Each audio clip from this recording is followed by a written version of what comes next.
visual é o processo de transmitir informações, ideias e mensagens por meio de elementos visuais.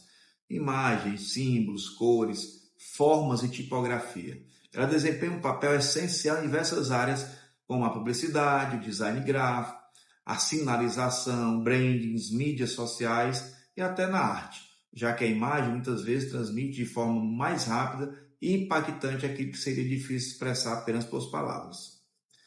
Aqui estão alguns principais componentes da comunicação visual. Primeiro, a imagem. Pode ser uma fotografia, uma ilustração, um gráfico. As imagens são frequentemente usadas para atrair a atenção e transmitir emoções, sensações. Segunda, a cor. Tem um impacto psicológico e emocional no público. Por exemplo, o vermelho pode ser associado à paixão ou perigo. O azul, muitas vezes, é visto como calmante ou confiável. E 3, a tipografia. Refere-se ao estilo, à disposição e aparência que os textos são colocados. Tipos diferentes de fonte podem evocar sensações e valores variados na ideia que você quer transmitir. Tem também o 4, que é a simbologia.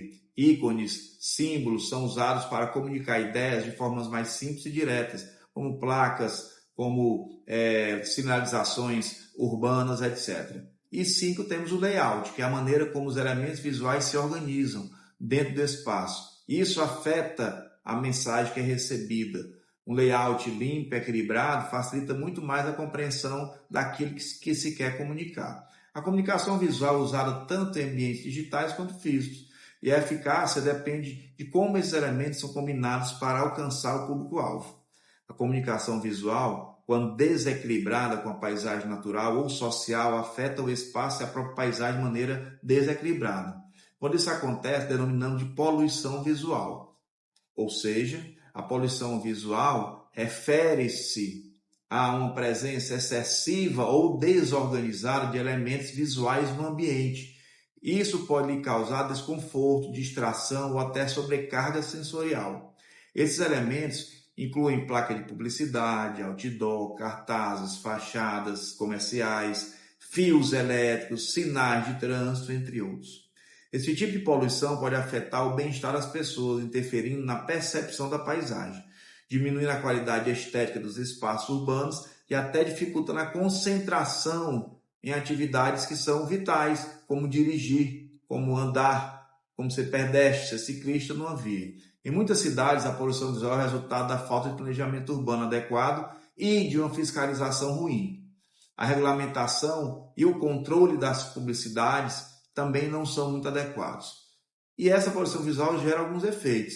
Por exemplo, a desordem visual. Muitos elementos diferentes competindo pela atenção do ambiente faz aquele ambiente parecer caótico, desordenado, desequilibrado. O estresse, a sobrecarga de estímulos visuais pode gerar até um cansaço mental. Impacta na economia e no turismo, porque ambientes poluídos visualmente são menos atrativos para os turistas.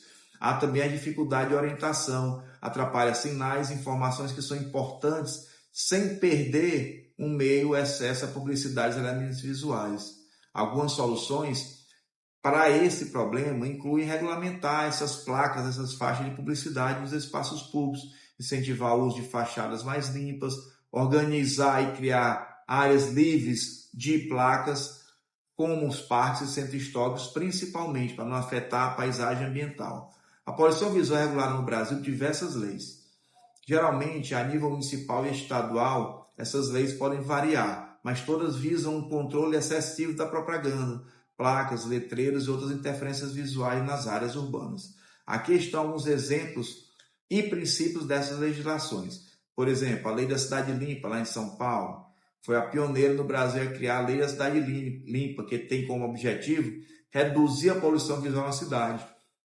Essa lei proíbe ou restringe a instalação de outdoors, painéis eletrônicos e propagandas em fachadas de edifícios em áreas públicas.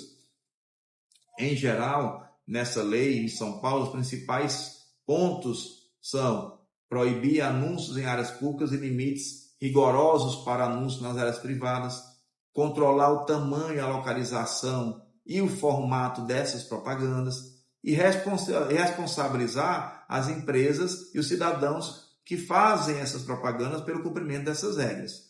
Outro exemplo é o Código de Posturas Municipais. A maioria das cidades brasileiras possui um Código de Posturas, que trata de diversas questões urbanas, incluindo a poluição visual. Esse código regula a instalação de placas e anúncios, buscando harmonizar a paisagem urbana e preservar a estética da cidade. Há também várias leis estaduais. Em alguns estados, há legislações específicas para combater a poluição visual. Por exemplo, no Rio de Janeiro, a Lei número 3.274, de 99, estabelece normas para veiculação de publicidade externa. Outros estados também podem ter leis que complementam as leis municipais e federais. Há também normas federais do próprio Conselho Nacional do Meio Ambiente, o CONAMA. O CONAMA, além de cuidar de questões ambientais mais específicas, também cuida do desequilíbrio que a poluição visual pode gerar ao equilíbrio ambiental. No caso aí, o CONAMA, ele tem resoluções que podem interpretar a relação da poluição visual, principalmente no que diz a preservação das paisagens naturais protegidas, onde a instalação de anúncios e placas são restritas, né?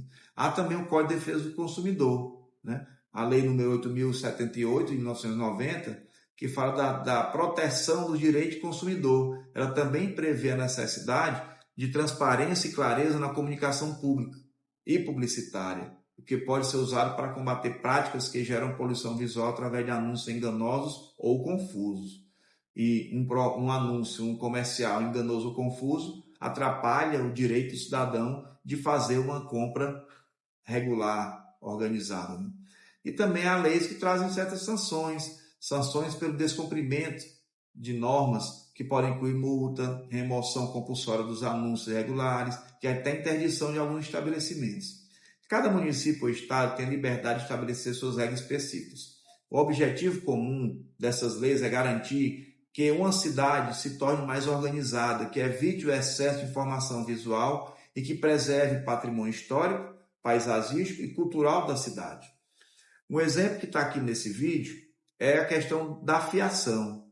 Hoje, na minha opinião, enquanto geógrafo, enquanto estudioso do espaço urbano, a quantidade de fios mal instalados, mal organizados, caoticamente distribuídos nas cidades, principalmente uma fiação aérea, aquela que fica por cima, em postes, torna muito feia a cidade.